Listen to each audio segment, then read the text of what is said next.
I know that you have many choices when you fly DEF CON, so I wanted to thank you for taking the time to come with me. My name is Jason Scott. I'm at this point... What's that? What's doing that? Yeah? Elves. All right. Anyway, my name's Jason Scott. Some people might be here because they don't have anything else to do. Some people might be here because they specifically want to hear whatever the heck that talk description was in the program. I, at this point, am known for a number of things, so I'll just take a show of hands. Did you hear of me because of textfiles.com? All right. The BBS documentary. I goatsed MySpace. Okay. Okay, that's good. And otherwise, it's just inertia, right? You're just here because the other talk stopped. Okay. Also, I want to point out the first two rows are a splash area. So if you got ponchos at the Hacker Foundation room, that would be good. So this talk is called The Edge of Forever, Making Computer History. I like to tell people why I choose to give certain talks and what they should listen to me for. This talk is very specifically about computer history. And that is to say, history of computers, history of people who use computers, lore around them, all the ancillary parts of things that have happened. When people ask me what I call myself now, I usually don't call myself a Unix administrator for some sort of vague company that's out there. I call myself a historian, and it's a badge that I wear with pride.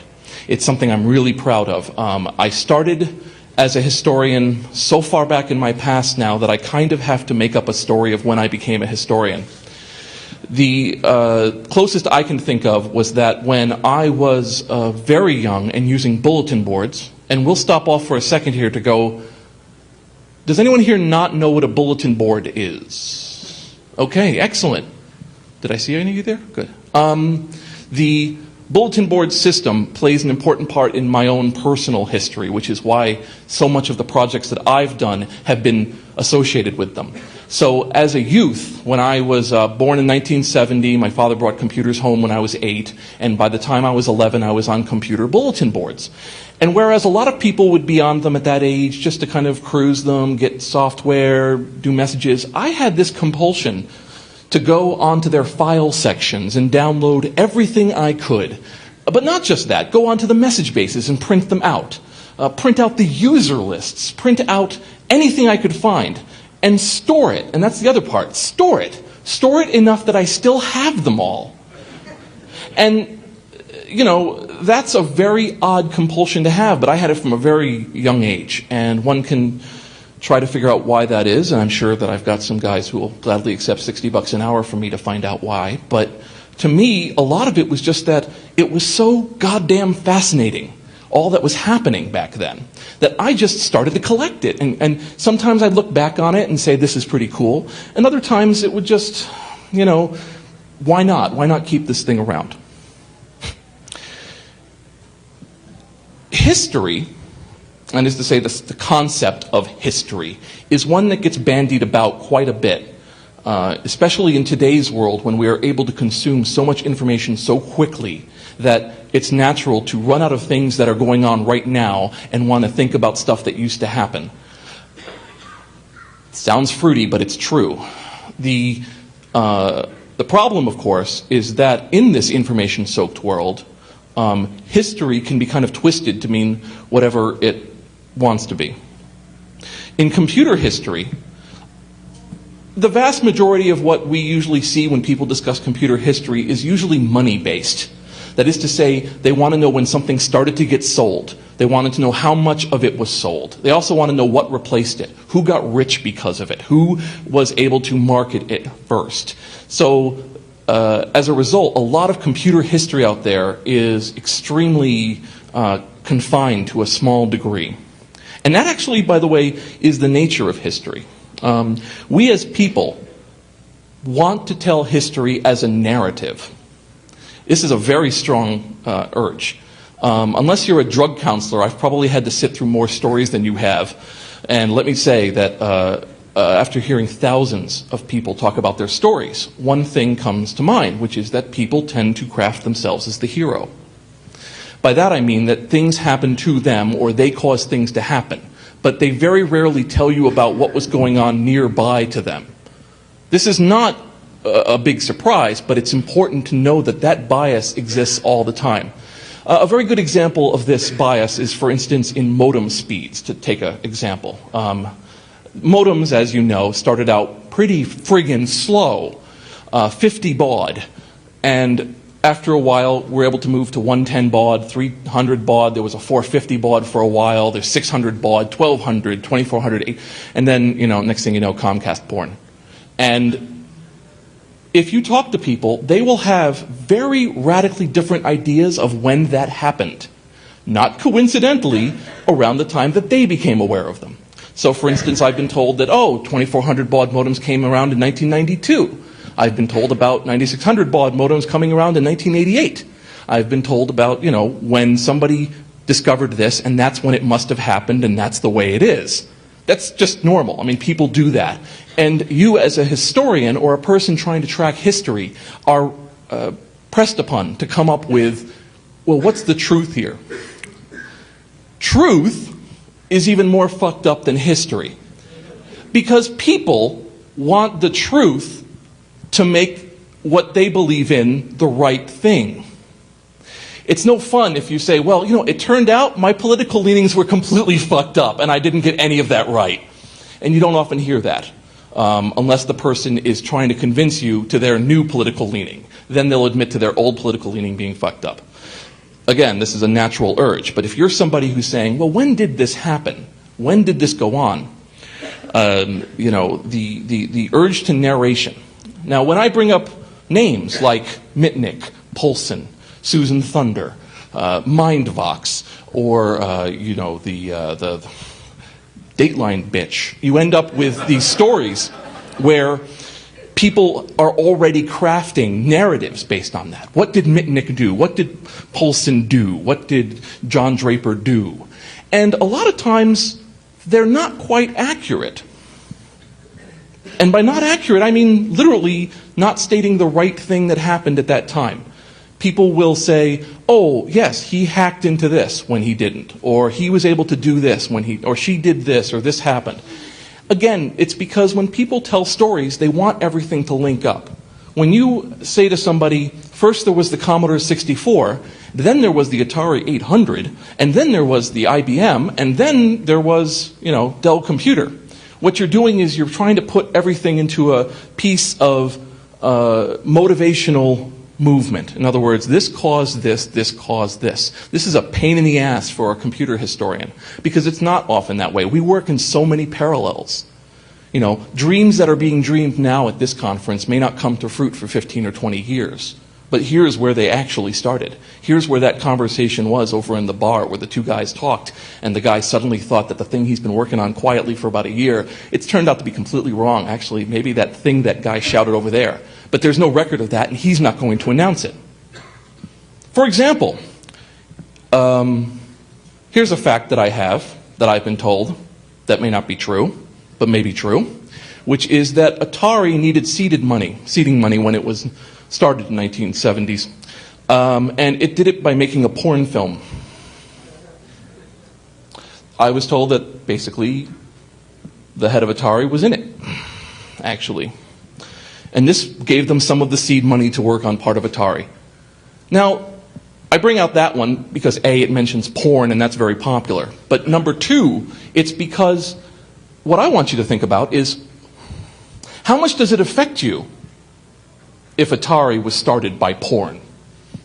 Do you no longer want to use Atari? Do you like Atari more?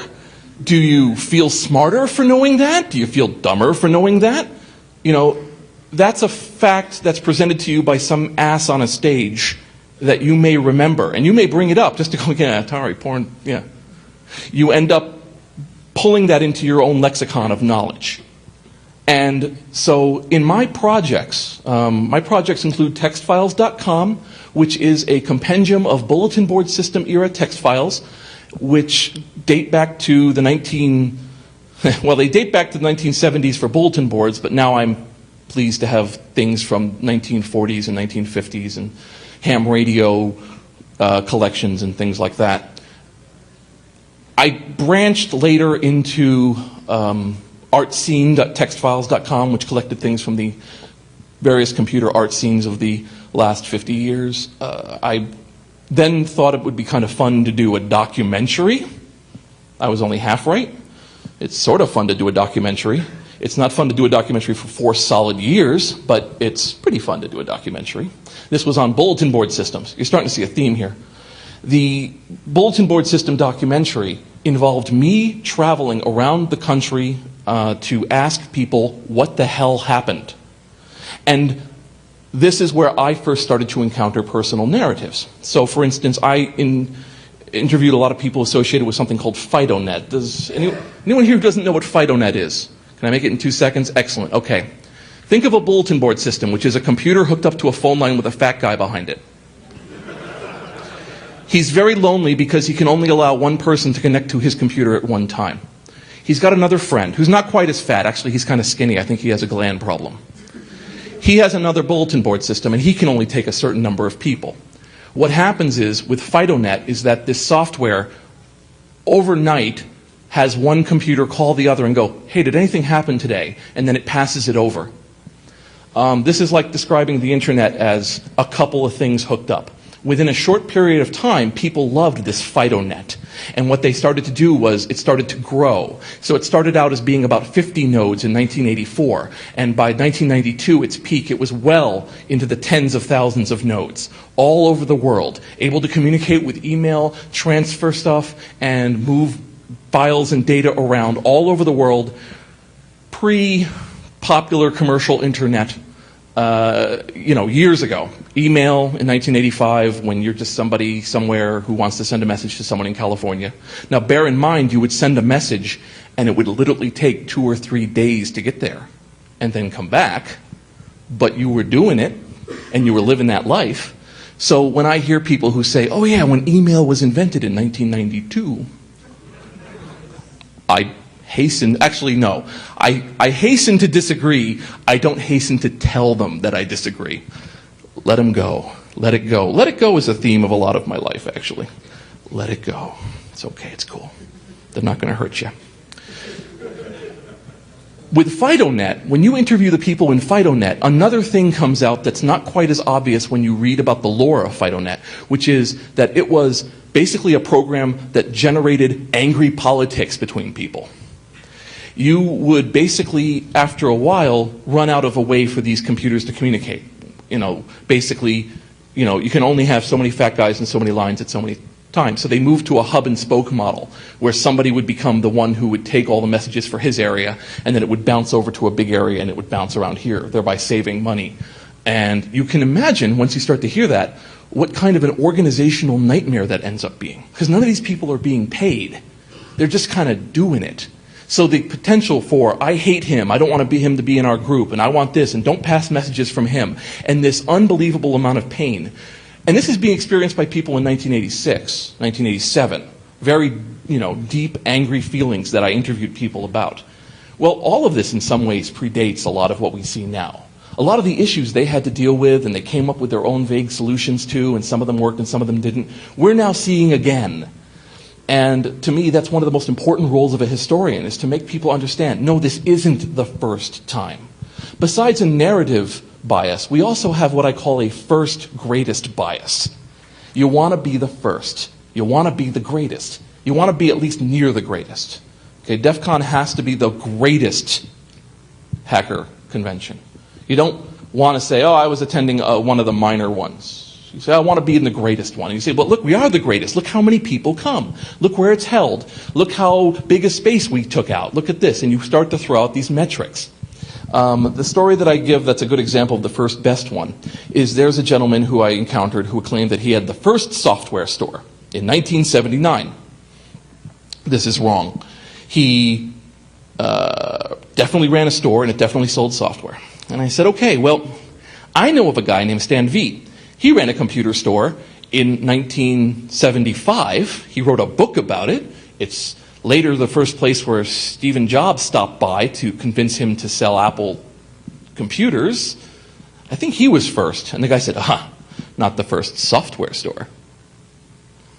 Because by his metric, a computer that, and again, not mail order. He was saying the first, and you see this is what happens. It's the first brick and mortar store that sold just software for computers that were for personal computers. But damn it, he was first. He gets the blue ribbon, he gets the fucking prize. And you encounter this when you're asking people about stuff. They want to say not just like, I did something that a lot of other people did. They want to say, I did it best, we were the first, we were the best, we were the greatest.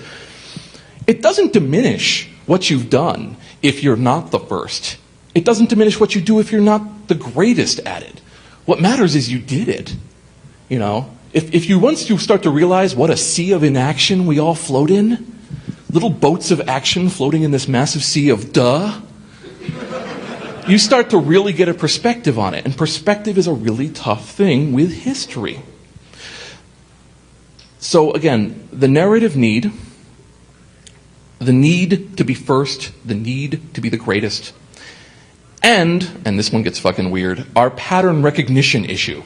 We love patterns as a human race. We love patterns. If you show us a bunch of dots, eventually we see God wearing a hat that says he loves us. We will do this. We will look at a bunch of events. We will see that, we saw that, a classic example of this is the stock market. The stock market will go down 50 points, and a news reporter will say, with absolutely no gumption whatsoever, yeah, Adobe's new product sucked. As if that's, okay, the new product didn't sell as well. We went down 50 points in the stock market. Done. We finished it. People, when they write narratives, will say things like, oh, because the English were not being fed well in this particular event, that's why they lost the battle of whatever. And that losing the battle of whatever led to a general sense of malaise, which then overcame the English and caused them to lose this, and eventually, led to the invention of the airplane. And once you look for it and you recognize that that's what they're doing to you, and it's a very simple thing to do, right? It's a very simple thing just to come up with your own sets of if, then, therefore, this happened, everything else. This is very, very normal. But it correlates badly with what usually actually happened. And one of the side effects of that is that all it takes is for somebody to come up with another perspective, another factoid, and everything, your whole house of cards, comes crashing down. This puts you in a very odd position as a historian. You can either go, jolly good show, good man. You've totally shown me to be an ass. I will move into stacking boxes for a living. Or you will say, your new idea is completely out of the realm of possibility. It is a fringe concept that can no longer be listened to by anyone who has any knowledge of the subject. I believe the FARC.com references, I do that and I am getting a kick out of these replies. And what that is doing is you're saying, well, because I was able to first craft this statue of narrative out of this marble block of time, anybody else who tries to make any other kind of statue out of that block of time is totally and utterly fucked up and should totally be ignored. History moves linearly. That is to say, things do happen one after another in time, but sometimes the thing that's just before the other event is not the motivating factor, even though it's moving along lineage. Boy, you didn't know you were going to go to a metaphysics discussion, did you? No, you didn't. Sorry. The reason I mention that is because there's what I call history highways and history goat paths. And so a history highway is that causational discussion that I mentioned before, where someone will say, oh, once home computers started to enter the market, there were more hackers. And because there were more hackers, there was more money in security. And because of that, Wackenhut got bigger. And because, a person will construct this absolutely interesting narrative that may or may not be true, but that becomes the story. And then you find out later that there was this parallel little group that kind of did something that didn't blossom, but they existed all this time. Right now, in hacker worlds, And by hacker worlds, I'm discussing this thing. If you know what DEF CON is or have been to a DEF CON, that's the group I'm using here, because there's obviously many others. But there's this very strong sense, if you want to show people your incredible history, Wang, you mention the Youth International party line. This was a hacker slash anarchist slash yippie zine that came out in the early 1970s, co-founded by Abby Hoffman, which encouraged people to really fuck with the system. Every few issues, they would come out with the new formula for the calling cards of the phone company. You know, fuck Ma Bell, because Ma Bell has a war tax, a tax that was made to fund a war, and we should stop that. And the best way to stop that is by avoiding paying any money to Ma Bell, so that way our money can't be used. It's a very interesting theory. It's also this magazine that then became TAP, the Technological Assistance Program. This went through a number of editors, and this is the prototypical zine, the one where hackers were coming in saying, here's some blue box plans, here are some ideas for screwing with electric meters, here's how to make cocaine, because why not? Free phone calls, cocaine, what could go wrong? And then, as TAP started to go under, 2600 rose up. 2600 rose up and went on for many, many years until finally, at some point, FRAC, which we're not sure when that started, got into legal trouble, and then the EFF was formed to stop FRAC from being arrested, and then we had the EFF turn into something else where everybody was saved, and then there was Slashdot. Slashdot came along, and everybody started being assholes, and everything went under. And all I remember now is just, you can't post anything on YouTube anymore because people are fucks. And why aren't we back at Yipple? So that's the basic story. It's pretty good, actually. However, there's another magazine besides Yipple. In fact, there's many other zines besides Yipple and TAP. There are many other hacker conventions. When's the first hacker convention? Well, I had a theory that it was the First World's Fair in the 1800s, when they assembled thousands of engineers and creators to come to one single location and build a beautiful structure and show off their newest wares to people. And all these guys got really friggin' drunk and hung out for days and days and talked about great ideas and shared them. So that's like 100 years ago. But there was also a phone freak conference that occurred in New York City. If you've ever seen, there was a documentary about it that had had Mitnick. Well, sorry, documentary is not a great word. There was a show, and it had Stephen Wozniak, Kevin Mitnick, and John Draper, and all of them kibitzing. And it had a little bit of footage, but it had some beautiful 16mm footage of a phone freak convention being held in the 1970s, in which there were stacks of Lone Ranger masks at the door so that everyone could wear them when they were looking around. And they set up, in the corners, they set up labs where you could have phone equipment set up, like switches, and screw with them and learn how they worked. So that was 30 years ago. Now, there are people who were there who could tell you stories that I can't tell. And there are people who think they were there, or want to act like they were there, who then inform you in their own narrative style, which consequently stars them as the hero, that, you know, will give you the real story about that, and which was which, and, you know, it turns out this was this. But those phone freak conventions and those alternate zines that didn't get the prominence of TAP or the props that were given to them by 2600, they fade in our lore. Right now, people in 2007 will quote something particularly old for them.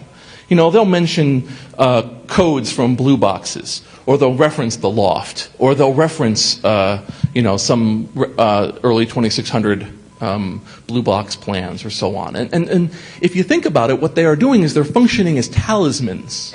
They're functioning as a way of saying, in our history, this was something that was really important, and I wear it as a crest, or maybe they're drunk, but I want to think that it's got that weight in some manner to say, look, because I am aware of this thing that happened 10 years before I was born, I am a part of that continuum, and I am something that will improve upon that continuum that goes on.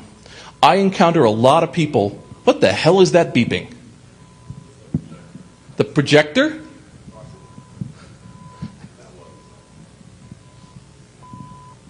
This clock is informing me that it is 6:22.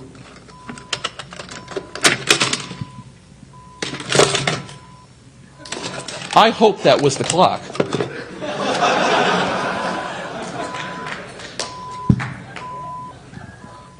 God, that's depressing. I don't think it was the clock.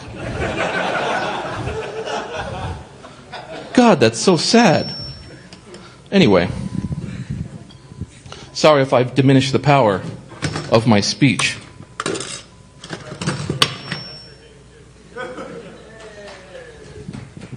I should have just taken it. We weren't filming me destroying hotel property, were we? Oh, look, I've entered lore.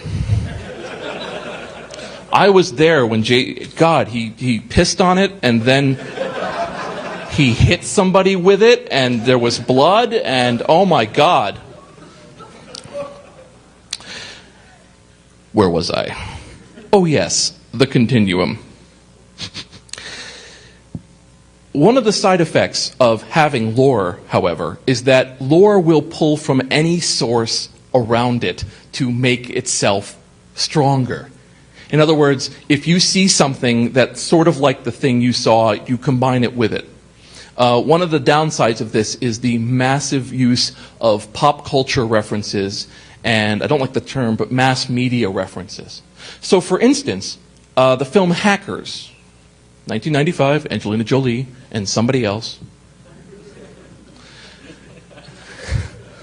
was basically this movie that gets referenced. And now bear in mind, I'm 36. So that movie came out when I was 25. But obviously there are people who are at this convention who were born when that came out. It was the Hacker movie and them. And so for them, it's this ancient cinematic piece of work that they can refer back to, as somebody who was born in the 70s might refer back to a 1950s or 1940s era film to say, look, isn't it cute? And here's the reference I'm making. Now, Hackers is a very interesting poetic project. I happen to like the movie as a poetic work. In other words, I do like the fact that it does deal with things in a kind of almost, tangential feel. So, like, they don't really hack on computers. They do a sort of dance that's relevant to being near a computer, which indicates something happening over here. And there's central themes of hate and love and despair and wanting to have a name and not having a name, and how do you define yourself. Great, excellent. It is not a technical manual. It is not a proper portrayal of any of the process. It's not really related to hacking all that much at all. This was actually a huge shock to Emmanuel Goldstein, who I talked to at the time, actually. He was led to believe that because it had some people associated who were hackers in it, and it used hacker things like the Mentor's manifesto, that this thing must have been made with at least some vague hope of being accurate. But that's not why it was made.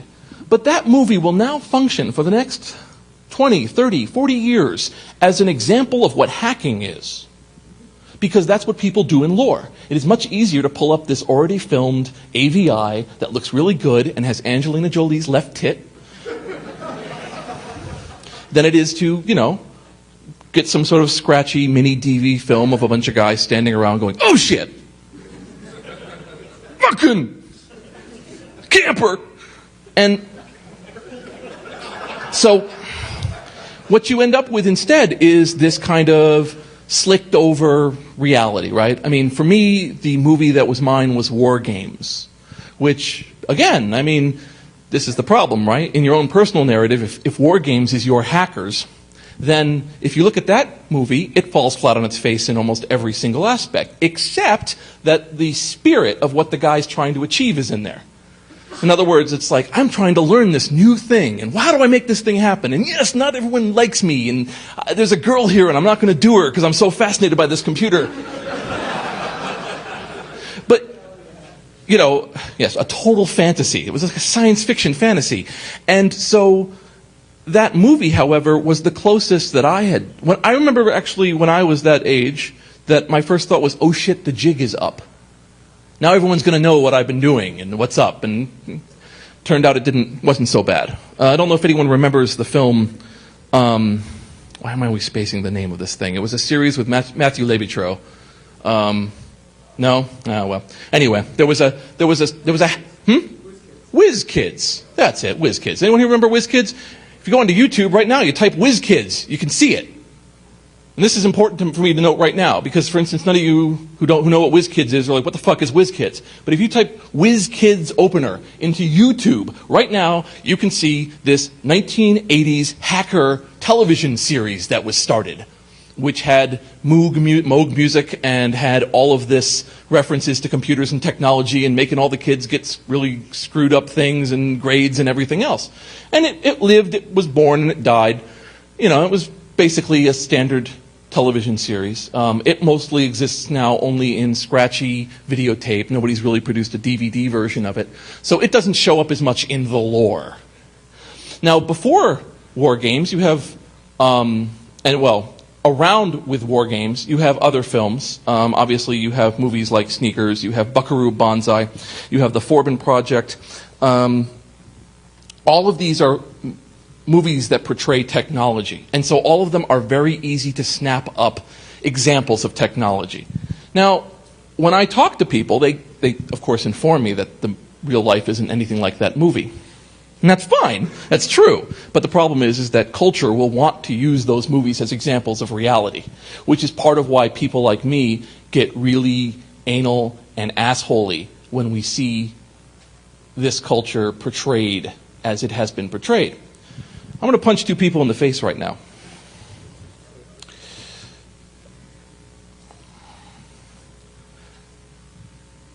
One's in the audience. I'm going to punch one person in the face right now. His name is Dan Verton. He wrote a book called Confessions of Teenage Hackers. It is dog shit. This is a book that is supposed to talk about young hackers. It's one step above child exploitation. He essentially talks to them, says to them, so tell me the incredible stories of your hacking. And they proceed to tell him wild, fantastic stories, which he then puts down essentially as fact. The one I'm reminded of is of the young lady who came to DEF CON and won one of the contests. She won. I think it was Hacker Jeopardy. Actually, it wasn't. It was a year when they didn't do it. She won. It talks about how she won. His story is this brave tale of a young lady who, using only her skills, was able to overcome the amazing male tidal wave of DEF CON and rise above yeah. So, if you look at the tape, they weren't sure how they were going to end it, so they did the old hold the hand over each person and clap over who wins the end. Guess what? She won. If the tape wasn't there, Mr. Verton's story would be the actual story. The only thing that makes me angrier than his stories is his introduction. And you know when a book's introduction angers you, you know you've made a fine purchase. There's a story, another piece of lore related around the Legion of Doom. Who here doesn't know the Legion of Doom? Wow, that's great. The Legion of Doom is one of the more famous hacking groups. Passes through several hands, mostly associated with Chris Goggins, Eric Bloodaxe. It has other people associated with it, of course, including the mentor who wrote the Hacker Manifesto. They have a number of stories associated with them. For instance, the famous manual story, I don't know if, I'll just quickly tell that one, which was that Chris Goggins got word that he was going to be busted, raided. So, of course, he cleared all his stuff out, and when the authorities came to bust through his house, he had an application and a manual for, I believe it was the Secret Service or the FBI, on his desk for them. And he said, I'm thinking of joining. Great story. There's a story associated with them that became the basis of the Bruce Sterling book, which basically, as he tells it, was that the phone system crashed. Turned out there was a bug. There was a problem with a subroutine. It failed to exit properly. It was just, I believe it was one character. I think it was a semicolon. And it basically caused a switch to crash. But when it crashed, this switch then gave all of its data to another switch, which proceeded to crash until they were all crashing. So there was a phone outage. During that time, there was a FBI and Secret Service program underway, Operation Sun Devil, named after the Sun Devils, which was still in the research phase, but which was then pushed into action because of this crash, because it wasn't determined yet who had caused the crash. Turned out, of course, the crash was a programming error, but in fact this group and these other groups were all busted very quickly because this got pushed in. The only reason I mention all that in that amount of excruciating detail is simply because it was known very quickly that it wasn't these kids who did it. It was basically a case of a programming error and a bust that got precipitated. So there was a fire downtown, so let's bust the brothel. In Burton's book, he quite happily explains to you how the LOD crashed the phone system and caused a crackdown. That's what really pisses me off. He actually uses the term crackdown, implying he did read the first 4 to 7 pages of the Hacker Crackdown, enough to get the title, but then just reported it as wrong. So this book, which is written in the 2000s, is now a citable source of reference and continues to be. So the next question is, Jason, why don't you do something fucking about it besides whining about it on top of a stage? That's true. I started a site called hacker.textfiles.com. Hacker was my attempt to start to try to get some idea around the concept of the term hacker, because it just does not seem to be dying down. It seems to be rather popular still. And so why does it cause so much complication, so much politics, and why do they keep making bad books about it? And so I've already taken one book, Hacker Culture by Doug Thomas, and went through it paragraph by paragraph and found the 45 errors. The he did this when he didn't, the date that isn't right, the motivation that was never there, and so on. That's just me, right? I mean, I'm busy, but I mean, I thought I'd do it just to try it. And it revealed a lot of problems. There's a lot of money to be mining the hacker story. You know, there's a lot of story money. You can make movies out of it and get rich. You can make books out of it and not get at all rich. You can also get a newspaper article out of it and make minimum wage. So it's very, very, very easy to just kind of scoop out of hacker culture this vague set of lore and kind of put it forward as its fact, and nobody's going to really care. And so, as a historian who's taken an interest in this, I'm quite happy to try to correct some of the problems, but it is a boring, anal, depressing, sad, lonely job.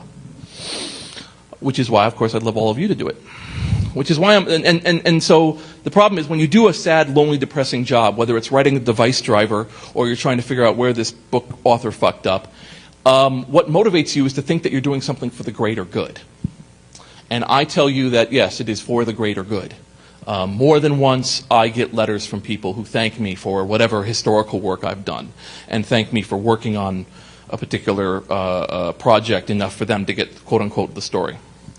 The BBS documentary, which is here, it is for sale, but it's also up on Google Video. It's also Creative Commons licensed, because it was very important to me that the story get out. And more than once, a kid who can barely, I remember not being able to afford pizza, but wanting to learn. And those two things don't always go together very well. And so I would have been very happy to know that there was an entire documentary about a time before me that's told through personal narrative that tries to combine them in a way that the parallels and the history highways and stuff are worked. And I could get it for free right now and download it. So I do get letters from kids who are basically younger than my underwear, who tell me that they're really pleased that they only understand ANSI art or FidoNet, subjects which they may never have come into contact with. I'm going to move forward into archiving and collecting, because that's something else that I do. When one collects computer items, or really most any items, but let's stick with computer items. So I'm sure many people here have older computers, things they used to play on or use, and yet they're still in their house. I find it works across several vectors. The first one is what I call speculative. That is to say, some people are under the fucking delusion that this stuff will be worth something later. So they will hold on to a piece of shit for years, thinking that now the shit will be worth shit times 5. This is a natural belief system. Some things appreciate, some things depreciate. Some cars appreciate, some cars depreciate. Same thing with computers. There are what you might call anomalies, bizarre kind of one-off computer historical artifacts. A good example is Chase the Chuck Wagon. Does anyone know what I mean when I say Chase the Chuck Wagon? Oh, good. Oh, good. Let me get that market full of more people.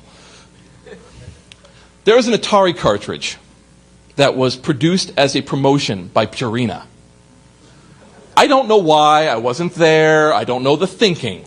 But they hired somebody to make an Atari 2600 game called Chase the Chuck Wagon. It's not that good. It's not a great game. But there's almost none of them because you had to fill in a bunch of labels of Purina products and mail them in where they could then get one. Not many people did this. At a time when you could buy most Atari cartridges for between $2.50 and $5, with things like Combat being 50 cents, Chase the Chuck Wagon was going for $114.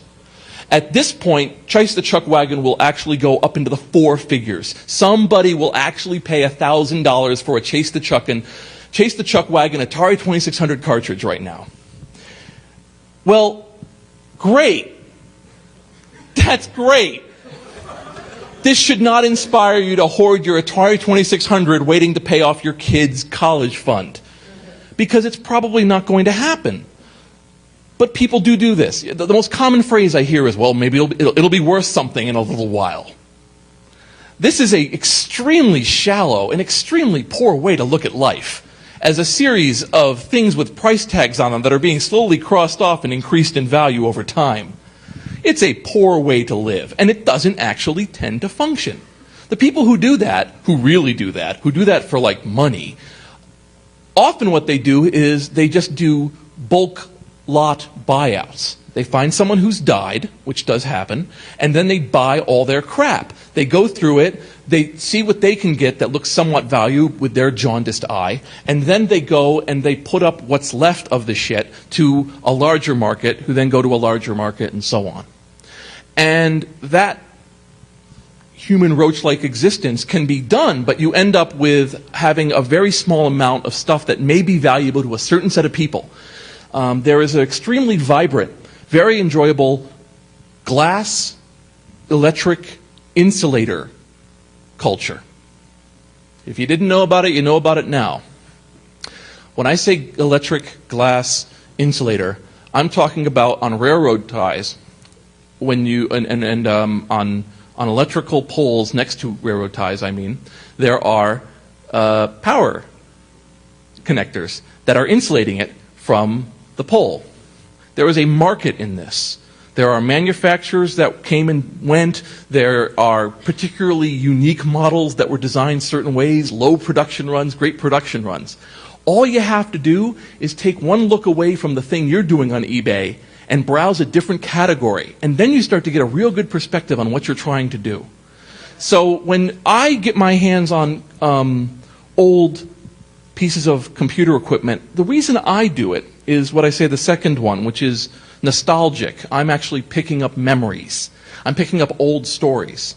This is not any better or worse in terms of morality or anything. It's just my motivation is that there were these things that were this way, and I am going to keep specimens of that before they go away. And in some cases, it's because I need the hardware to be able to save the software. This is less and less the case, but you often need the hardware to pull out the data. So it's good to have this stuff around.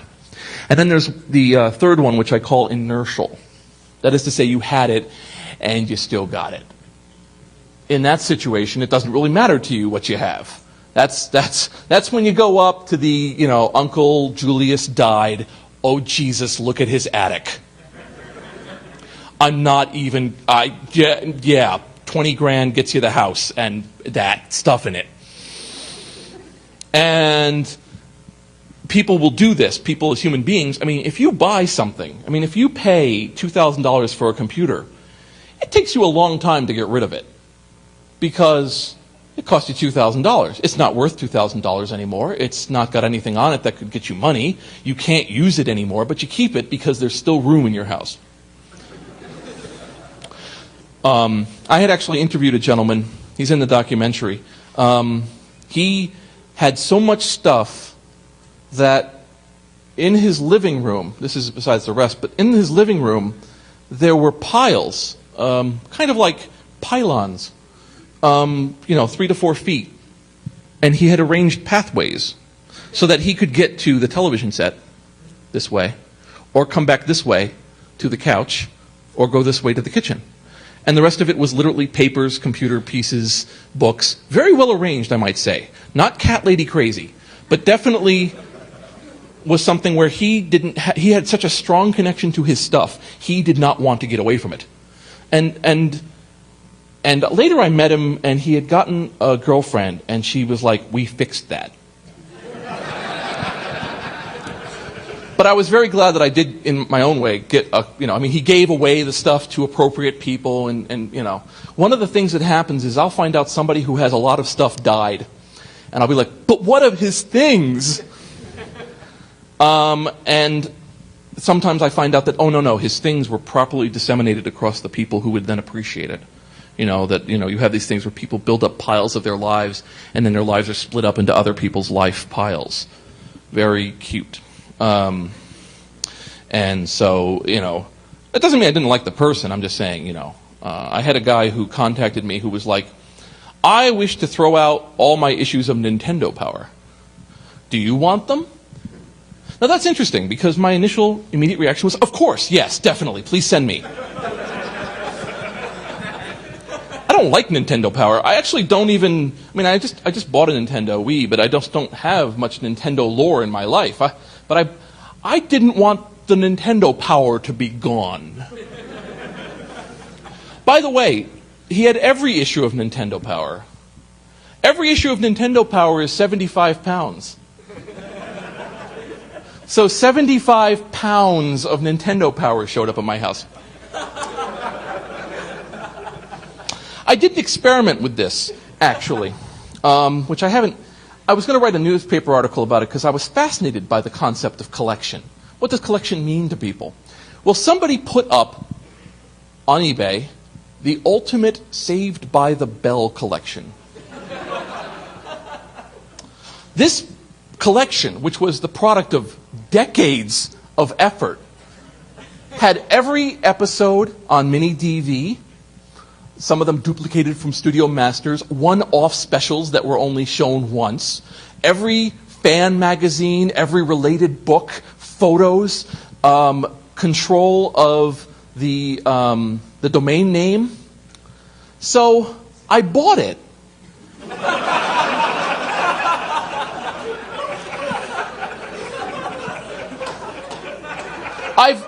I've never actually opened it.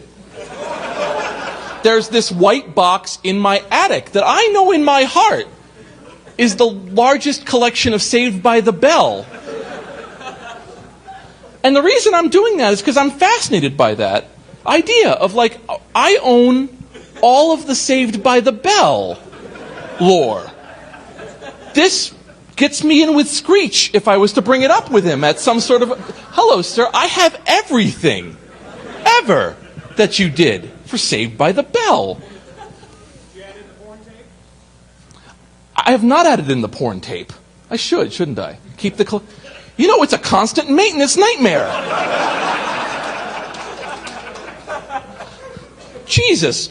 So, so the Saved by the Bell collection sits in my attic.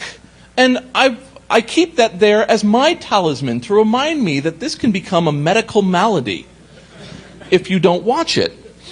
I meet people who are... Now, this is another piece of personal knowledge I've gained over the years, is that everybody who does something that seems like it's rather extreme knows a more extreme motherfucker personally, points to them and says, I'm nothing. Always. You find the person who's wearing the vest of tats, and he's got the guy who's got the face of tats. You talk to the person who has 10 motorcycles, and then you meet the guy who has the motorcycle shops and the 400 motorcycles in the back. Everyone knows these kind of guys. I own a Checker Marathon taxi cab, and there's a guy who has hundreds of them. Checker Ben. I'll never be as fucked up as Checker Ben.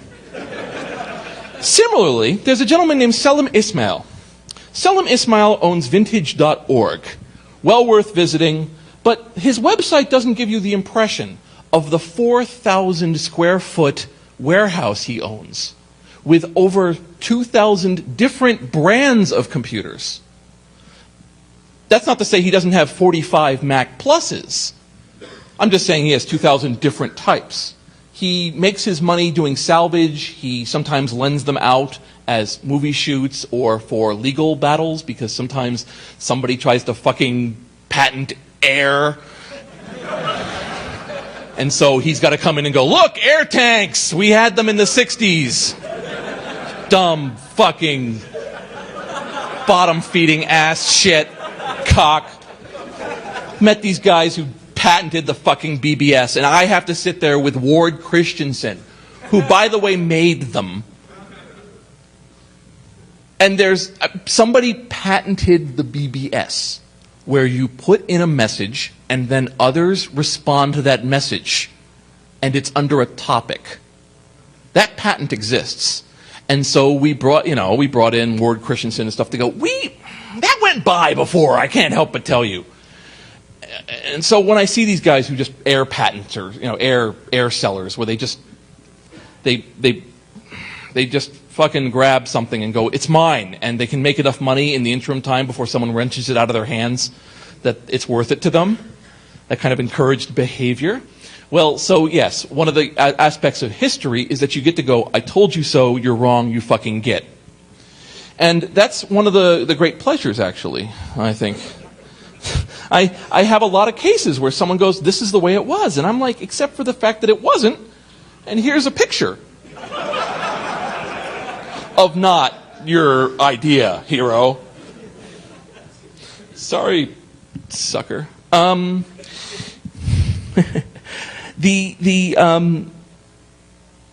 drive that I have is sick. And I realize that.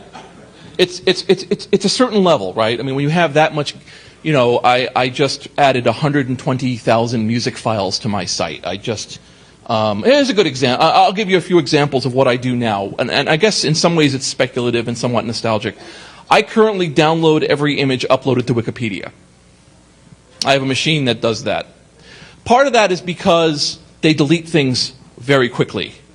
And so I get them.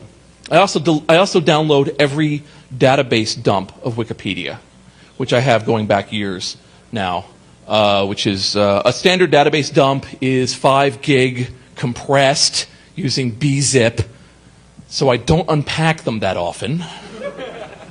But they fit on a dual DVD, and they go in other places, and I keep them on hard drives and stuff. But why do I do that? Well, partially I do that is because I'm known as a Wikipedia critic, but a lot of the times when I criticize Wikipedia, it's more like, you built a really nice car, and then you let 12-year-olds drive it into a wall 24 hours a day. But man, it's a real nice fucking set of shocks there that it can sustain that much damage from those children 24 hours a day, unendingly. But good work. So that's a lot of what I do. So people are like, you criticize Wikipedia, you don't want there to be a Wikipedia, you're part of the corporate blah, something blob fuck thing. And I go, no, I like it, but I think there could be some deals. I edit on many wikis that aren't Wikipedia that, I think it's a great new way of looking at putting information together. The problem is that you have to make sure that you don't have an unfettered fucknut Wikipedia's growth currently is because they have a very, very low barrier to entry. And that produces what I call an informational bottleneck. Informational bottlenecks are very interesting. Wikipedia is very fashionable. It has a lot of people using it. So as a result, if you go to the discussion pages of Wikipedia, there is, buried in the dog shit, the diamond of brilliant conversation. People who are like really amazing people, who are stumbling onto this and giving out good information and discussing things and doing stuff. And yes, I think the outcome is not as good as it could be, but there is some amazing stuff there. Napster had this gift for about a year. For a year, everyone said, wow, I can trade digital music. Here's my collection. Amazing, obscure, crazy shit. It wasn't just 400 hits for Nickelback. It was this amazing collection where someone would go, oh, here's my entire collection of 20s tapes that I, put up. Why not? And you could browse amazing collections like that because for a while you had that combination of fad, accessibility, and ease. And so people would go to it and show themselves. And then after a while, things would kind of suck, and someone would go, well, I'm going to make a sub-site just dedicated to my little group, and I'm going to make one to here, and they don't interact. And the parallels begin, and the interaction is lost, and then it's kind of dissipated. But if you can get in that little bit of time and recognize that period and grab it as fast as you can, you will have something that, historical-wise, will be absolutely precious. In 20 years, people will want these database dumps of Wikipedia before everything went to crap. Or things got crunched so much that it doesn't work the same way. That little period of time when people were really trying to get things done. So that's why I do it. And then I put them out and I try to get everything up and uploaded. There's a site that I have called cd.textfiles.com, which I just, man, that thing just rapes you in the face every day because there's nothing on there but shareware CDs. Now, shareware CDs, I keep asking if everyone knows. I'm going to assume people know pretty much what a shareware CD is. It's a CD full of shareware. But what it was there was a period of time when these bottom-feeding, cocksucking bastards would go onto bulletin board systems, download every file they could, and then make it available for sale. And so, yes, they were assholes.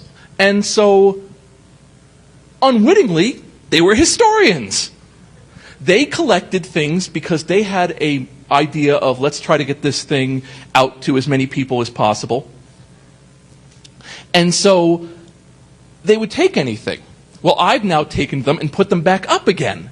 So, for instance, there's historical citations you can make because here we have an actual CD from 1991, and we know in 1991 that this thing came out, and this is the ISO that I have from the original item, and this thing can be attested to as being accurate. At the very least, you can know that this file existed at this time. There's other ways of finding lies and hoaxes, and people are good at lies and hoaxes, but it's that little bit of datum that I'm doing my best to put up there so that people can make choices and make decisions. One of the side effects, though, is I really do get raped because all of the Google searches and the Yahoo searches, they just search it. So someone looks for picture of petunia. And there's a picture of a petunia somewhere in my best GIFs of bulletin boards thing down here. So people just come on and they just kind of decontextually come in and grab a certain thing. And I certainly pay a bandwidth bill for that. But I'm not going to knock that down. I mean, it's very important to me that this stuff becomes accessible. I would have wanted it accessible if I hadn't found it. Associated with cd.textfiles.com is a very inspiring story, which I will go off book to tell you. I get a lot of letters. I have an inbox that can make Jesus cry. I strike across a lot of vectors, and some of them are bizarre, and some of them are wonderful and touching and everything else. And I was contacted by someone who said, hello. They always start out that way. They never end that way. Is there any way that you would like to have some of the CDs that I have? I have a large collection of CDs. Well, my natural answer is if I have the whole fucking Saved by the Bell collection, I'll certainly take your CDs. So, I saw his name was Majer. And I thought that was a pretty, hacker name. Majer. Okay, fine, Majer. How many CDs do you have? Oh, 200 shareware CDs. Well, that's fantastic. I also have an entire run of Hardcore Computist, this obscure Apple II cracking magazine. I have every issue, plus some of the beta issues, some of the newsletter issues. Would you like that too? Oh, most certainly, Majer. Majer, you are my new best friend. So Megere and I are talking, and he sent me CDs on duplicates. He explained to me that the Library of Congress had stopped by and duplicated some of the CDs as well. So this was not the only time he was contacting archivists. And during our conversation, he used a very strange phrase in the email. It's one of those times when a person says something to you and you just, email captures that. When you talk to somebody, they might say something pretty fucked up, which you're getting from me, but when you see it in an email, you go, okay, that was an odd... Megere, is everything okay? You used a really phrased sentence. He said, oh yeah, I'm very sorry. English isn't my first language. My first language is Dutch Yiddish. Dutch Yiddish. Megere, you must be on drugs. No, I'm Amish. And it turned out that his name wasn't Megere. Megere was the title of the man he was typing for. Turned out there was this fellow who, when he was young with this Amish clan, it was discovered that he had photographic memory and an amazing ability to assess information. Well, if you ever wonder why the Amish don't get totally fucked over all the time, they have spies.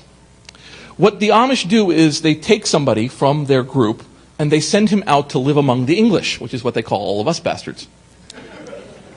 And this person walks among the English and learns about what the world's like, learns about phrases like air rights, pollution, global warming, learns all these things that might affect the farms, might affect prices, might affect the survival.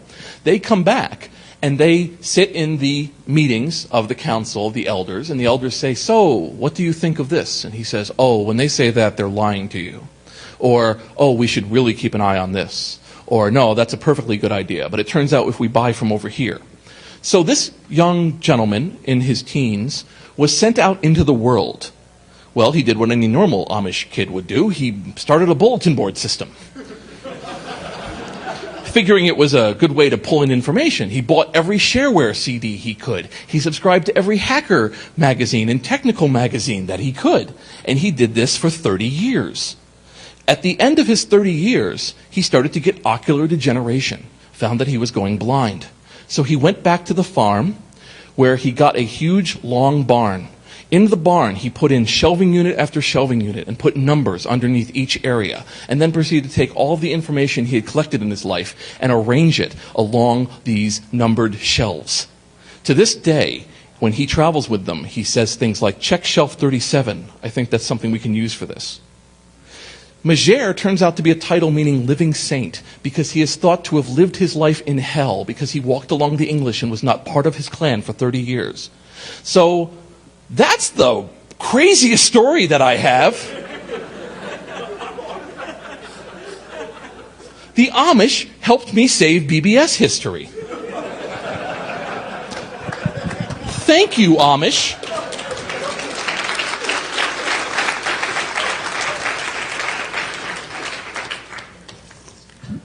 I have other ones, but they're not quite that fucked up. The one that I keep wanting to do the book on, which fascinates me, and it kind of helps to know a little bit about FidoNet to know, but we'll see if I can tell this properly. And you'll see where it's going very quickly. In the mid-'80s, the way that FidoNet works is that you have hubs and you have regions and so on, and you have this hierarchy of spaces and things that go on. Well, one of the secrets of FidoNet that, again, isn't really reported in general history was it was very expensive to run a hub. In fact, it could run you into thousands of dollars a month if you weren't careful. So one of the little minor secrets, of course, was that people quietly did it through work and work numbers, which is part of what helped support the FidoNet. But anyway, every once in a while, somebody would have a business or be running things really well. Well, there was a man named John Alesh. And John Alesh ran a hub in I believe it was Minneapolis. Minneapolis, I'm pretty sure it was. I could be wrong. It was definitely a smaller city. And he came along and said, I can help you guys. I can run a bulletin board system as a hub. Just drop all your traffic on me. I can handle it, dudes. And they did, and he passed the traffic, and John Alesh became a very popular figure. John Alesh would have parties and invite everyone over, and again, all the people would have this guy was a fucking great guy. He was like that guy in the center of everything who just put stuff together for you. And he got into some business dealings with people where, he's like, I can get a good deal on computers, and so they would do computer stuff together. And this went on for about a year, something like that. And one day, John Alesh said, I'm going to go to Boston to check on some property I have there. And then the FidoNet node stopped transferring traffic. People were like, what's going on? Better contact John. Well, his phone didn't answer. They go over to his house, and it's empty. And that's when it came out that John had entered into a few $25,000 deals with a few people for computers.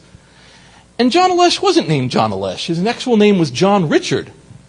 And when he lived in Texas, he shot a cop. Don't do that. He was being pulled in on another charge for some problem, wrestled the cop's gun from him, and shot the cop in the leg. Don't do that. He put him on the 10 most wanted for a while because he wasn't able to be found. So he moved up to Minneapolis, started a new life, fucked everybody, and then left.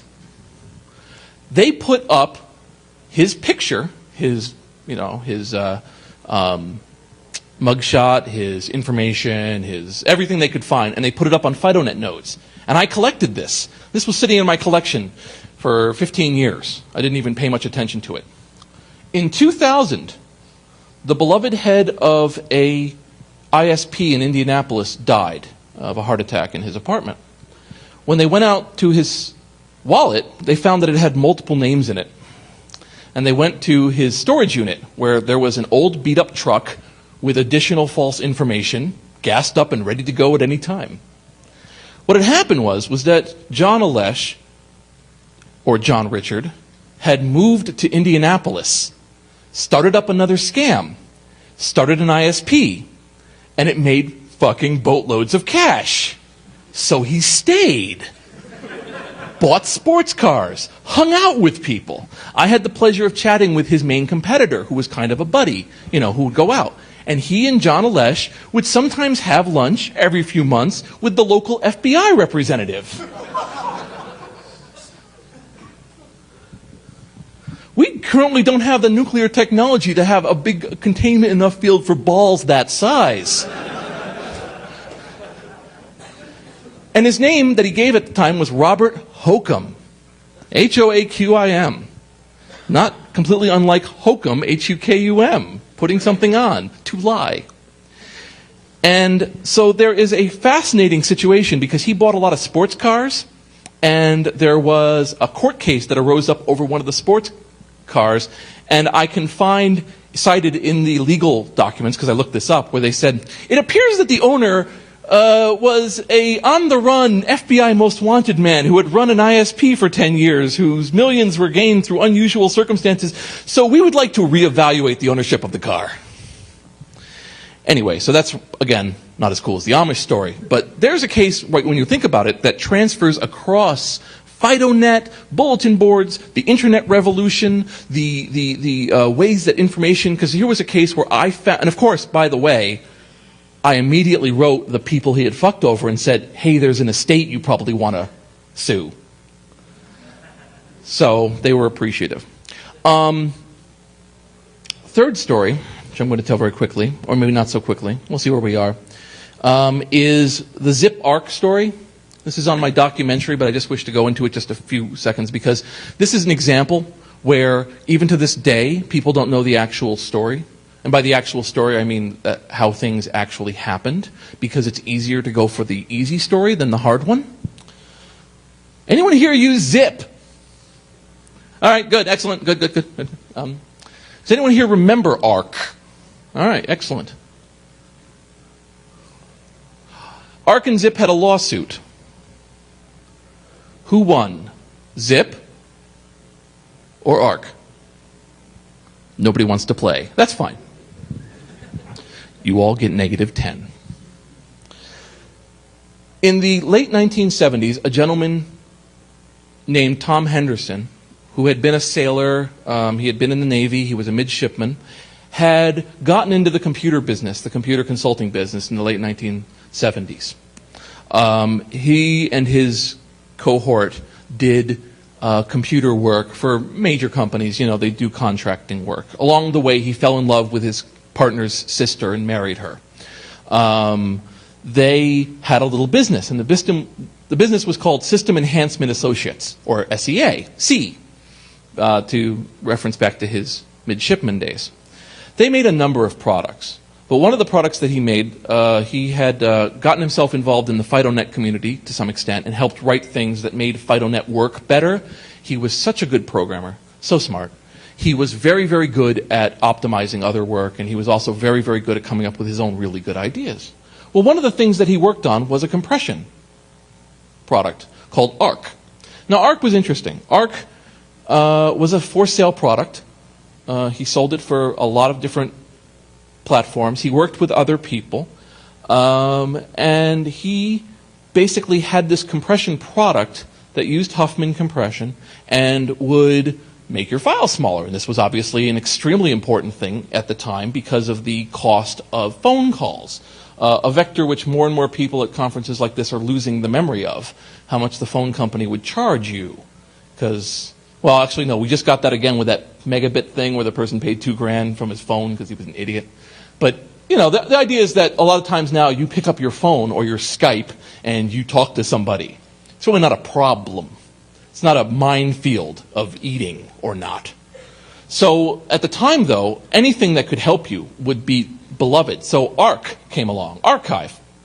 So Tom Henderson had this thing under what he called a shareware license. It was possible to use it for free. You could pay for certain kinds of access to it, and it gained a very quick and popular usage. Along the way, a young man named Phil Katz took the product and optimized it. What he did specifically was he took the code, he optimized in machine language some of the code so that it was no longer portable, but works much faster on a PC, and sold it. Now, this is an interesting thing. It was a better product if you used a PC, which is what it was written for, but it used almost all of SEA's code, down to the comments. It was a duplicate that had minor changes. Now, at the time, which cannot easily be thought of now. I mean, it's amazing now how somebody who works in computers now has to have their programming manual and their copyright law and their lawyer's phone number to function for a long period of time. But back then, it was kind of a thought of as this little paradise. And again, bear in mind, I'm telling this narrative as I'm telling the narrative. You know, look it up yourself too. But basically what would happen is people switched over to this new PK ARC, this Phil Katz ARC, that would run faster. Now, at some point, SEA contacted Phil Katz and said, you know, that's kind of our product. You've done some things to it, but we sell it, and you are selling it. And Phil Katz said he wasn't interested in talking and continued to sell it. Now, at some point, what they tell me, people who I interviewed, was that there was a time in one of the PC magazines that an ad comes out. Now, in this ad, it was on the same page as an SEA products ad, and it said and it was over right next to it, and it said much better and cheaper than the other ARC. So they sued him. Now, this is a shot across the world at the time. It's not the first time people sue each other, obviously. It's not that kind of a deal. But in the bulletin board world, this had not really happened all that often, certainly not between different firms. But one of the interesting things that wasn't really reported at the time was that Phil Katz, his company PKware, was about 5-6 people, and SEA was about 4 or 5 people. But very, very quickly, Phil Katz started to send out messages across the FidoNet, across the very network that Tom Henderson had helped work on and optimize, telling people about this unfair lawsuit and how they were trying to monetize bulletin boards and that nobody should use this ARC product anymore. They lost the lawsuit. That is to say, PKware lost the lawsuit because they did steal it and they were selling it. I say these words very clearly because that's not how it's often reported.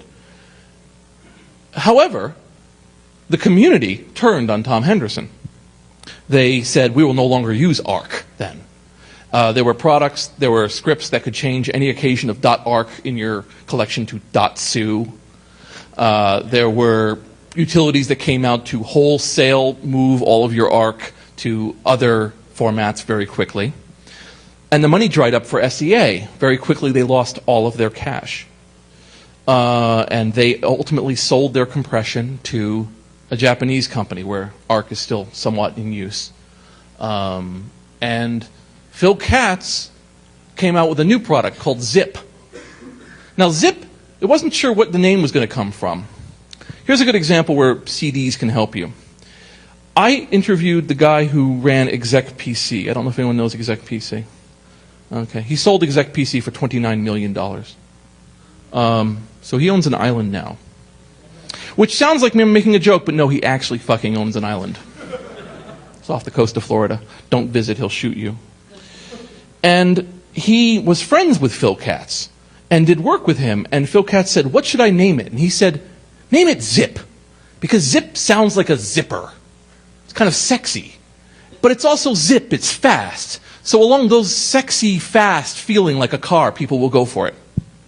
Now when he told me over this phone, I was like, bullshit. That doesn't sound right at all.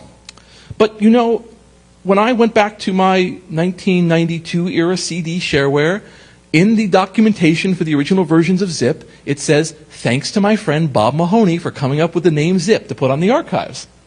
So I was able to verify for myself through these ISOs that this actually did happen. So when I pass it along to you, it's got the Jason Scott seal of approval. Jason says it's true. Now Phil Katz drank himself to death. What he did was he started drinking heavily in the mid-1990s. Started buying a lot of strippers.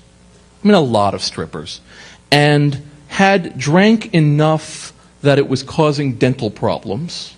And died holding 2 bottles of peppermint schnapps in a hotel room outside of Milwaukee. Tom Henderson is a somewhat broken man who lives off the shore of Virginia and runs a small business. And his is the only interview I have on there in which somebody just breaks into crying, talking about his own life. And what he said to me very clearly at the end was, "I appreciated doing this, but I'm not going to do this again. I don't want to talk about this." And it strikes me how many people to this day say, "Oh yes, oh yeah, that's the ARC Zip battle is the one where the ARC people, the ARC company sued this guy, Phil Katz, and tried to control bulletin boards. And Phil Katz won the day. And that's why we are like we are now." And, you know, I can attest to you. It took me 2 years to get all the names and everything else, but yes, it's not true. You know, there was something else that happened. The question I put out to you is, how often do the stories you hear have similar actual stories behind them? Skepticism is the watchword from anything, including me. I might just be a fucknut who got up here, I might add. You need me running in right now going, "I'm Jason Scott, who's that guy?"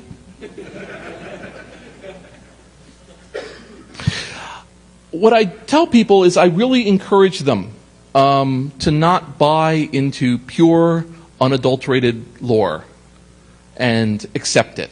We have that in spades in this community.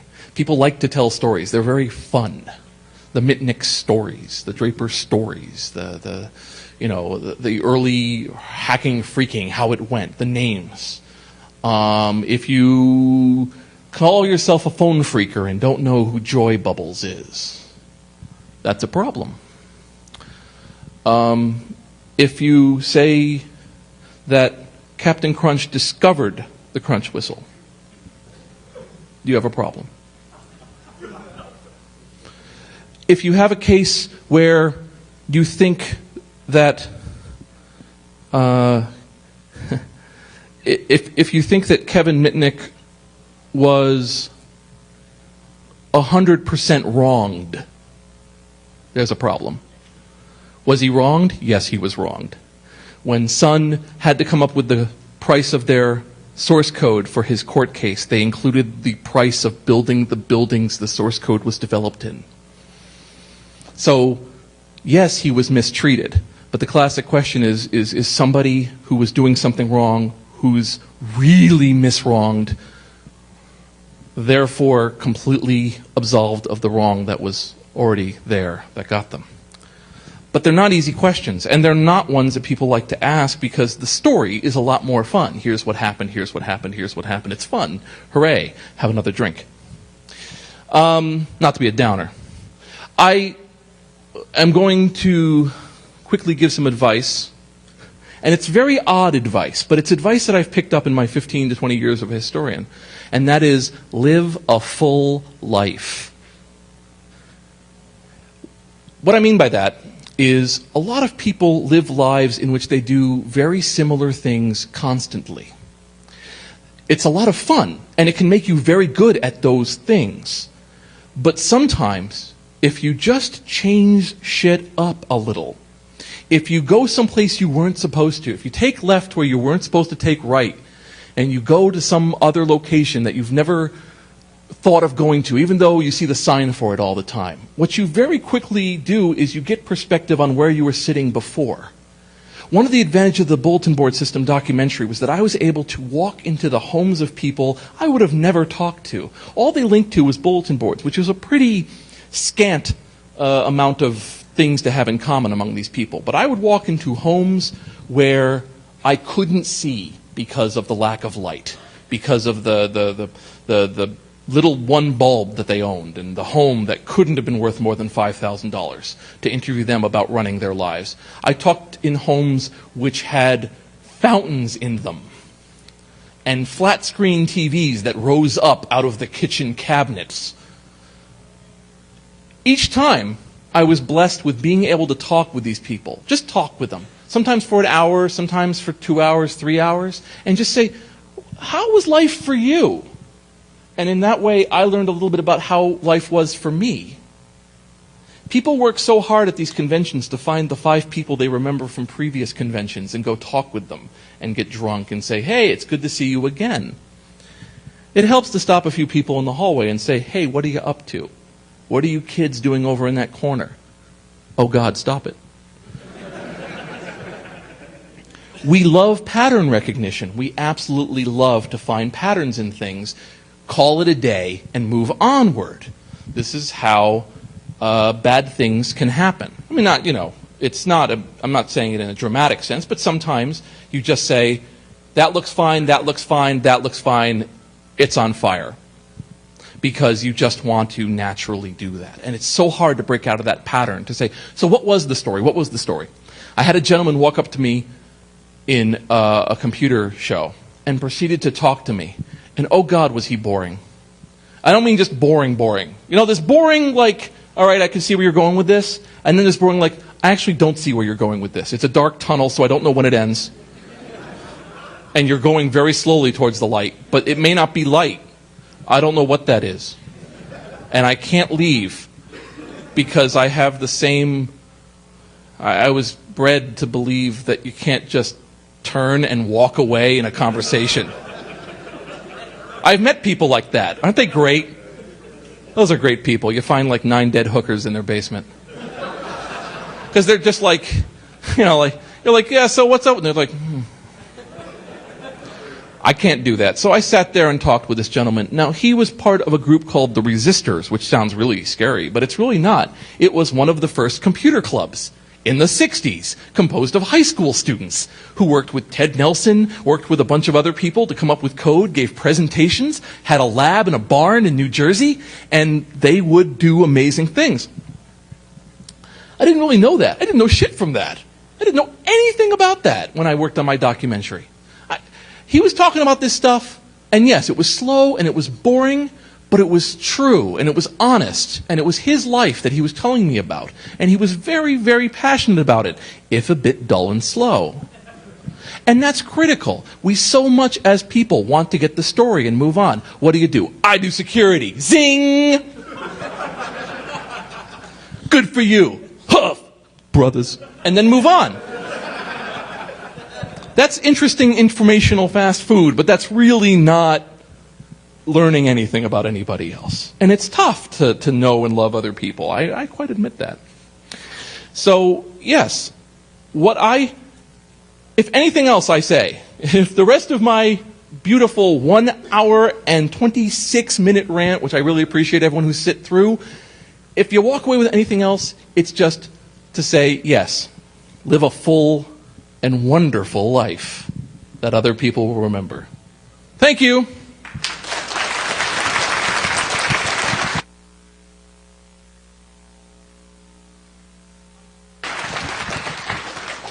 Thank you. He cut off my mic. Bitch. I'm selling BBS documentaries for $40 because I'm a whore. As I say, yeah, exactly. Here's my shirt. If I sell 20, the shirt comes off. Anyway, so I'm selling the BBS docs, but I'll quickly answer any questions. The question should not be in the form of a narrative about yourself. All right. What do you think about the Craigslist as a local, forum for discussions for like media? Okay, I like Craigslist. I think the problem with Craigslist on a certain sense is that its push is, okay, and it's not a problem, but its primary motivation is to make people provide things for other people. When people do other stuff in it that fucks around, like I totally admit Casual Encounters is the funniest fucking thing in the planet. Those are great stories. Those exist as an aberration as far as I'm concerned on there. And yes, aberrations are really cool, but it's not Craigslist mission. Craigslist mission is, I've got some shit, who wants my shit? You've got too much shit, get the shit. I want shit, give me shit. Right, that's what I mean. And so when I, as a person who does bulletin board history, I see a lot of things that are community discussions, like how we do this. And one of the things I've always said is that we have spent a lot of time in web world right now working on the engineering of allowing input, but we have not spent as much time on engineering the quality of the input and the output. So for instance, it's very hard right now to type into a text window and really crash the system. It's a lot tougher than it used to be. It gets tougher every day. We're good with that. We got libraries, we got shit, and if someone throws in a Unicode umlaut, it doesn't fucking explode. Great, excellent. But then there's the problem of like, all it takes is one asshole to go, you are so all totally to the left. I hope you all eat shit and die. And that's it. You are done. That conversation is over. It is no longer about the fact that there was a hunter killed down the street. It is about fuck you and your fucking fuck for about 30 pages. You know? It's like watching a bunch of people juggle and then someone just throws dog shit in. And people just go, oh shit, the dog shit, and balls are going everywhere, and there's no juggling anymore. There's no knowledge that's being passed. There's just fuck you and your fucking fut, and look, an LOL cat, we're done. And the reason for that is because I don't think there's been a lot of engineering for that. With bulletin board systems, part of the issue, of course, was that they were slower. There's a political board I have. And now, you can't believe this. It's like watching, kids play with toxic waste, but they're basically saying, let's have a political discussion. And there's 37 posts on it, an average of one every 24 hours on this one example from '84 that I have. Because each time kid calls in, goes in, Reagan blows, Bush rules, Van Halen. And the guy who comes in and goes, Van Halen, everyone fucking ignores him because they're moving on, right? You can quickly move around him because it's so slow. And then I looked at a fork example, and there was one, it was like, kid fights off bear or something, right? And it had, you went from one message every 1,440 minutes to 45 messages a minute.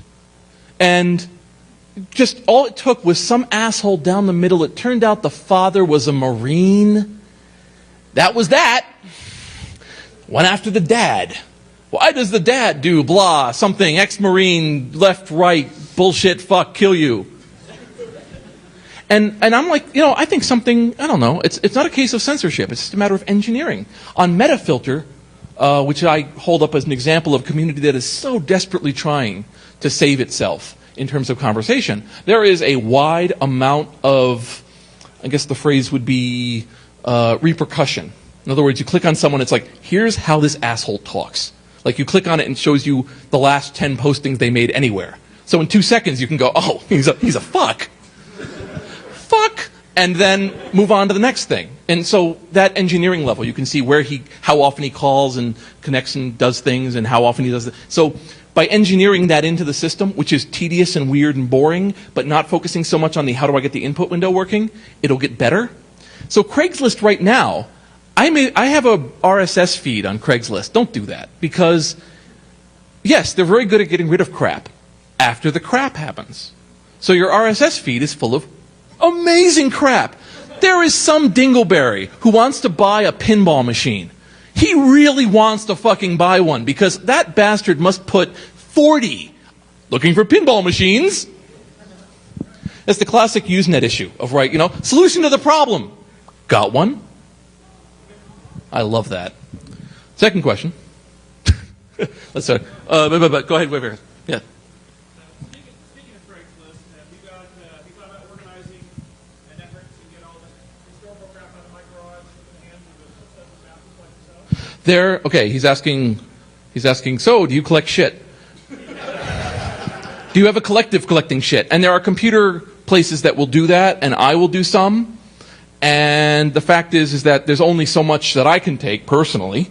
You don't want to see my attic.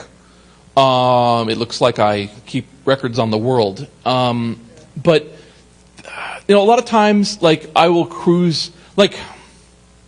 There are classic computer lists. There are historical computer groups. A lot of the effort right now is being called on what's called trailing edge computers. And trailing edge tries to create simulations of mainframes. There's a beautiful thing. Bit savers. Oh, Jesus. You go onto that thing, it's got digitized punch tape. It's got old OS tapes, PDFs of old manuals. They're just trying to get as much stuff as they can. And are they going to get everything? No. And do people want to throw stuff out? I mean, that's... this whole, stupid thing they do now? Did you notice I get more profane as I go along in the talk?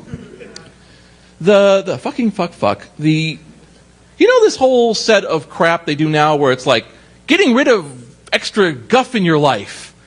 Choose 14 things and throw them out right now. And if you just assemble things, remember, this thing is not your mother. It is a gift your mother gave you. Throw it out. And there's this thing, and get rid of it. And you can slim down your life and not be choked by your... Oh, God, that's like watching a needle in my eye. Where I'm just okay, so instead of giving it somewhere or making even the minimal of effort, trash bin that shit. So much stuff that I've rescued has come because someone said, there's a pile of stuff outside this building. Maybe you want to go over there. And I go over, and the value is mostly to me, where I'm oh my God, that's a one only, and that's something. The fact is, someone threw it out. I've met a guy who I've done some dealings with. He has 3,000 pinball machines. And they are in various states of disrepair, but it is quite something to walk with him and have him go, yeah, this is the only one left. This one was in a flood, so I had to fix it from the ground up. This one is a pinball machine from 1927, before they invented flippers. And when I see that kind of stuff, that kind of inspiring bit, there's a PDP-1 that has been reconstructed from scratch at the Computer History Museum. And they've brought in Slug, who was the guy who designed the original Space War, to consult on it. And I had the pleasure last year of playing him in Space War on a PDP-1. And Jesus, did he kick my ass? There's a gravity well in the middle of Space War, which is what they got rid of in the arcade ones, and it sucks you in, so you have to constantly be doing it. So, me, I'm fucking Tokyo drifting my way around the gravity well, and he blows me up, and he's like, you can't shoot from the side, son. School was in session. All right, you had a question. Say it again? Turn down NBAUD or turn down... Oh, okay, why? Why have I turned it down? I got to think about that one. By the way, if anyone wants to buy the ultimate collection of Saved by the Bell memorabilia, I can put you in touch with a guy. Well, I paid $350 for it. So, anything above that, just take care of it. New in box. It's funny. Stuff that you do get to that point where you look at a pile and you're like, oh, we're walking away from this one. Retreat. A lot of times, if it's got bugs, I won't go near it. If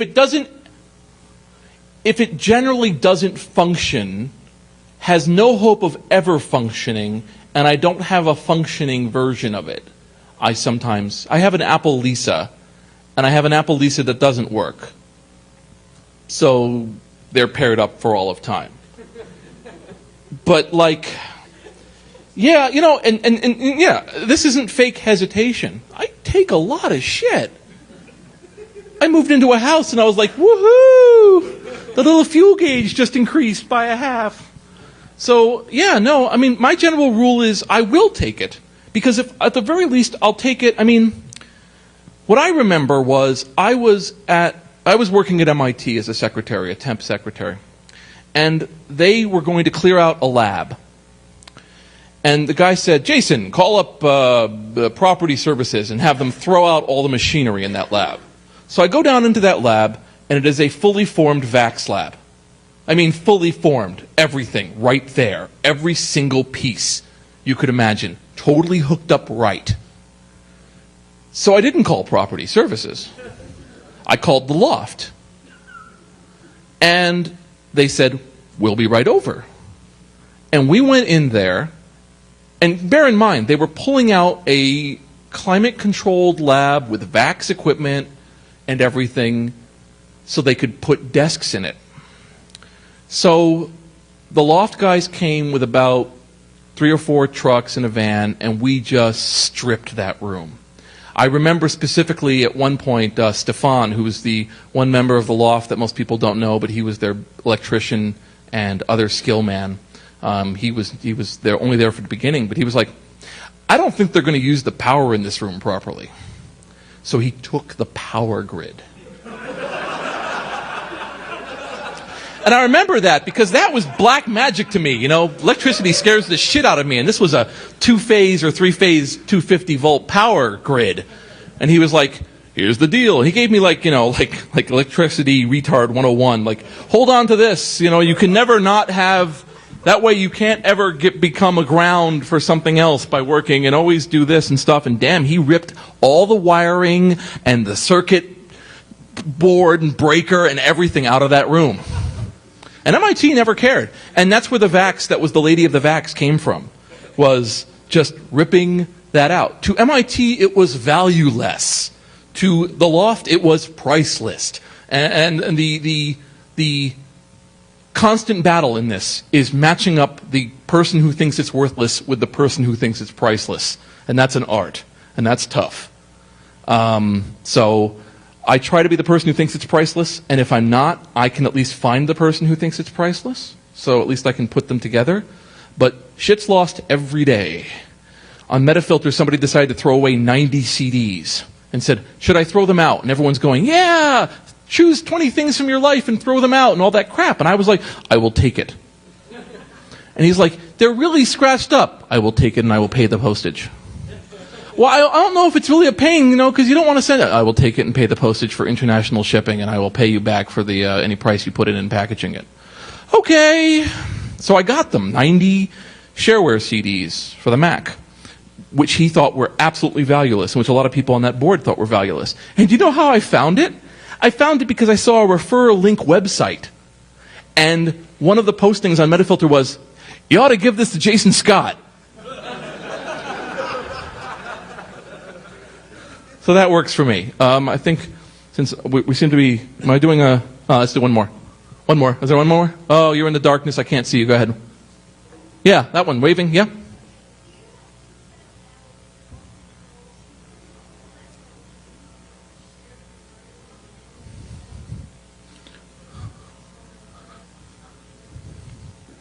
You ask a dangerous question because you're asking what the ultimate purpose of what I'm doing is. And, well, no.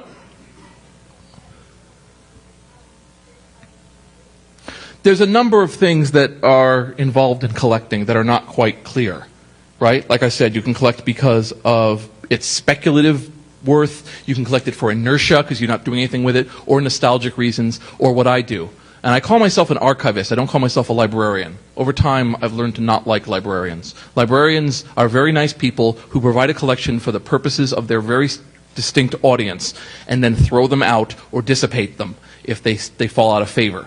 Libraries shred. Archives keep. Archives store. So I'm sticking with archivist for now. But the problem is that the librarians are so much sexier. So I don't say that in public when I'm talking to a librarian. Oh, yeah. Actually, that's the phrase, I believe, what was it? Like the internet? It's from Cat and Girl, where the person was like, the internet's like a superhighway. He goes, no, the internet is like a drunk librarian that won't shut up. Anyway, in terms of an ultimate goal, I don't know. I suspect what will happen is that over time, I might find somebody I trust, whether that's an entity or something else, that I can give my stuff to. Or I will go through it and save it as best I can and then hold it somewhere in the hopes that it'll be picked up by a ship. I mean, the problem is that people die. I die. And if I'm lucky, I can take you with me. But in the... when I was a kid, my shocking phrase used to be like, how do you want to die? And I'm like, in a way that takes out all living things for 1 mile around me. But anyway... So when that 1 mile around me death sphere happens, the question is what happens to my stuff, and I don't know. And that's a problem when you have these archives. What you want to do is you want to start a foundation or something that holds a greater good that does not depend on individual lives. Unfortunately, I'm a paranoid, bitter fuck. So I don't quite work well with others. I don't join groups. I don't go in with things, It's always like Jason Scott who does this, not Jason Scott of the blank. Because I'm not quite emotionally ready to share like that.